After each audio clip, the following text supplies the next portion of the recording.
ఒక ఔషధ వృక్షం కూడా. పవిత్రమైన, మహిమాన్వితమైన కదంబ వృక్షం గురించి, వృక్షం యొక్క ఔషధ ప్రయోజనాల గురించి ఈ వీడియోలో తెలుసుకుందాం. ఎన్నో ఆశ్చర్యకరమైన విషయాల కోసం ఈ వీడియో చివరిదాకా చూడండి. కదంబ వృక్షాన్ని పార్వతీ వృక్షమని దక్షిణ భారతదేశంలో పిలుస్తారు.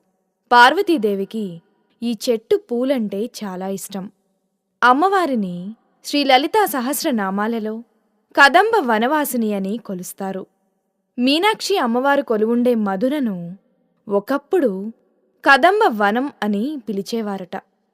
ఉత్తర భారతదేశంలో కృష్ణ వృక్షంగా పిలువబడే ఈ వృక్షం కిందనే శ్రీకృష్ణుడు, రాధ, గోపికలు ఉండేవారని పురాణాల ద్వారా మాతా కృష్ణప్రియ స్వప్న దర్శనం ద్వారా తెలుస్తుంది. ఈ చెట్టు ఆకులు ఎండిపోవు, ఎప్పటికీ ఆకుపచ్చగానే ఉంటాయి. పుష్పాలు గుండ్రంగా